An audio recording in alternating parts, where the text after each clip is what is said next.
Sir आप लोग मेरी जो एप्लीकेशन है उसको रिन्यू कर रहे हो कि नहीं कर रहे हो? आप प्लीज़ जवाब दे दीजिए।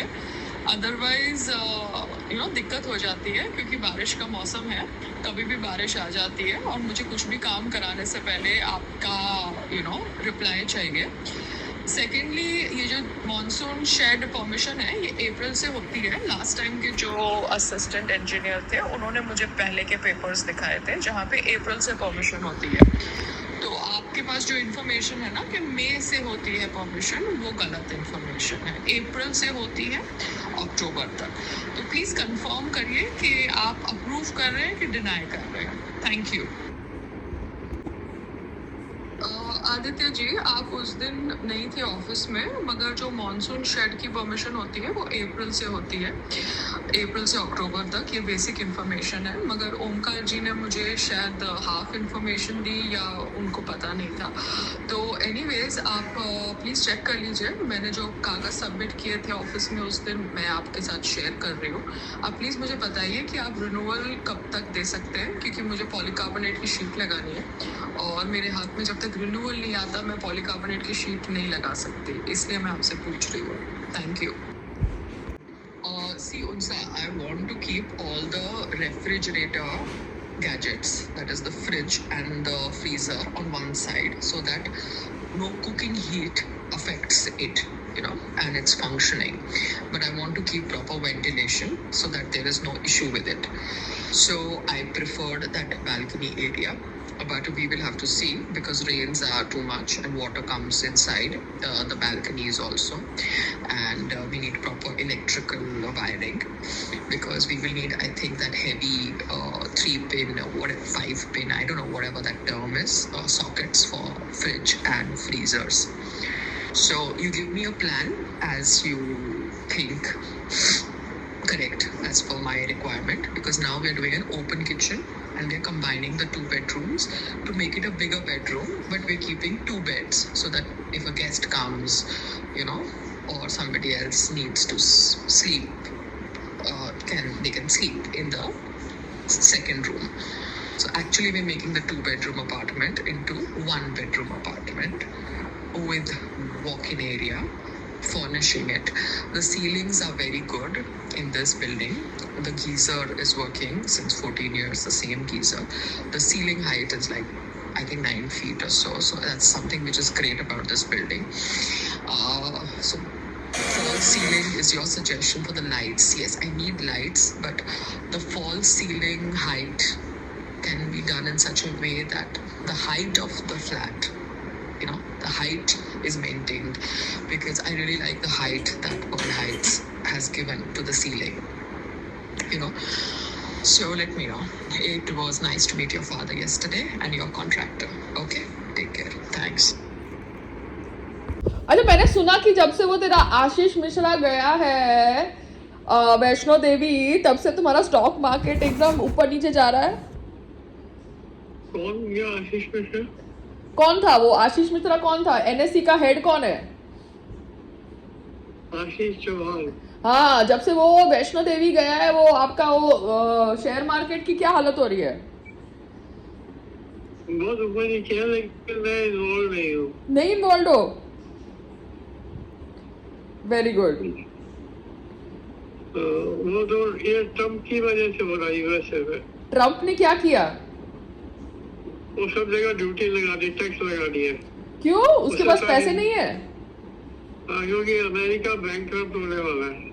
बट क्यों बैंकरप्ट होने वाला है? उसके पास तो पैसा है ना, वो तो सुपर पावर है।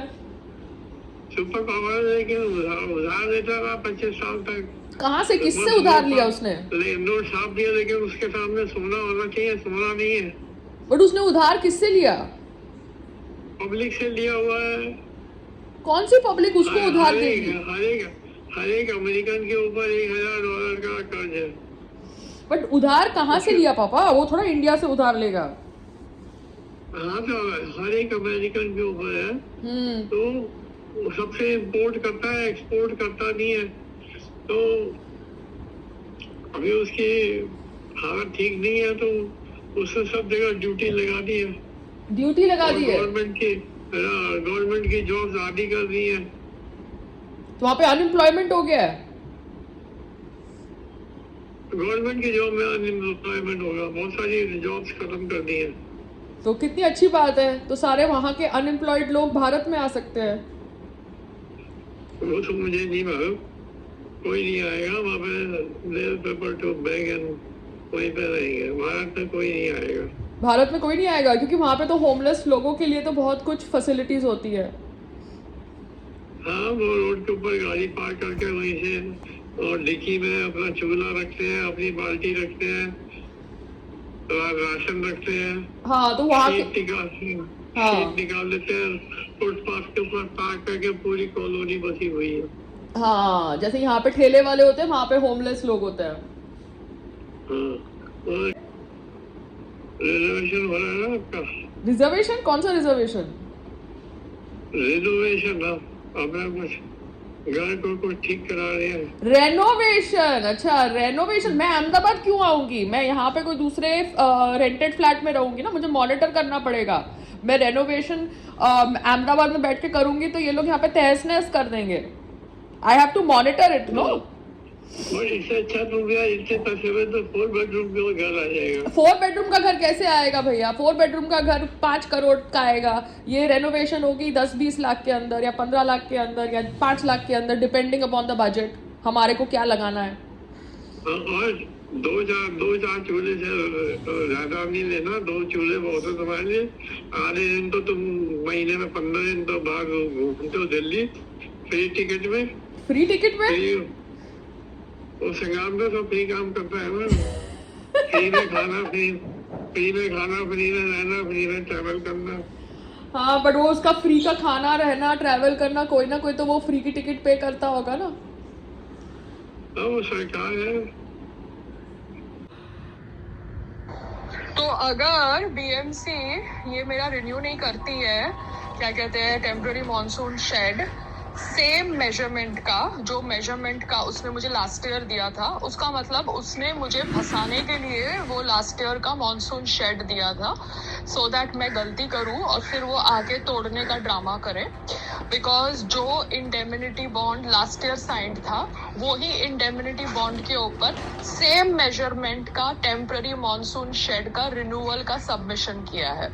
अगर सेम एप्लीकेशन पे वो लोग मेरा टेम्पररी मॉनसून शेड, जिसके इंडेमिनिटी बॉन्ड के पेपर्स उनके पास है ओरिजिनल, अगर वो रिन्यू नहीं करते हैं तो वो दिखाता है कि बीएमसी वेट कर रहा था कि वो फिर बोले कि पायल ने एफएसआई नहीं खरीदा, ये वो, अगर मैंने यहाँ पर स्लाइडिंग डोर्स एंड विंडोज कर दिए होते।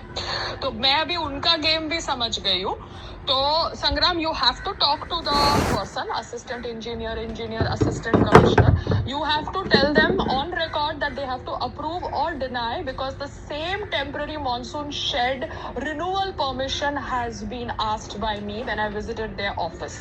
So they have to approve or deny on the basis of their answer. I will take further step, because I have not asked for increase in space. I have asked for the same space, which they have confirmed last year after making me sign the indemnity bond with their commissioner. Modi ji का कल एक photo मैंने देखा जहाँ पर वो socks पहन के कहीं जा रहे थे। इट्स परफेक्टली फाइन, बिकॉज मैं भी अगर मंदिर जाती हूँ तो मैं सॉक्स पहन के गाड़ी से उतरती हूँ, बिकॉज मेरे पैर कटते हैं। तो सॉक्स पहन के जाना गोल्डन टेम्पल में भी अलाउ होना चाहिए, बिकॉज जब मैं गोल्डन टेम्पल लास्ट गई थी तो सॉक्स अलाउ नहीं किया था, and there was going to be this huge issue if I would have not removed my socks. And फर्श गर्म हो जाती है गर्मी में, एंड फर्श के ऊपर नंगे पैरी चलना या फर्श के ऊपर सॉक्स पहन के चलना सेम चीज़ है। मगर रूल्स अगर कुछ वियर्ड होते हैं कहीं, तो वो रूल्स को चेंज करना चाहिए। तो अगर हमारे आदरणीय प्रधानमंत्री सॉक्स पहन के चलते हैं और उसे बेयरफुट चलना लेबल किया जाता है, तो सॉक्स पहन के गोल्डन टेम्पल में भी जो डिवोटीज़ हैं उनको अलाउ करना चाहिए। आप ये क्यों थॉट प्रोसेस फैलाना चाहते हैं कि पैर कटने चाहिए, पैर जलने चाहिए? खुद तो आप गोल्डन टेम्पल के अंदर भीड़ को संभाल नहीं सकते, आपका कोई प्रोटोकॉल है नहीं, ठीक है? चाहे हम वीवीआईपी हो या आम आदमी हो, आपके पास लाइन का तो बंदोबस्त होना चाहिए ना, ढंग की लाइनों का। वो तो आपके पास है नहीं। कंट्रोवर्सी का आप वेट करते हैं कि पायल जैसी हस्ती आपके पास आए तो आप उसको कैसे कंट्रोवर्सी में फंसाए, है ना। तो सॉक्स पहन के प्लीज़ अलाउ करिए अपनी डिवोटीज़ को गोल्डन टेम्पल के अंदर। ये एक रिक्वेस्ट है भारतीय नागरिक की। Bye bye.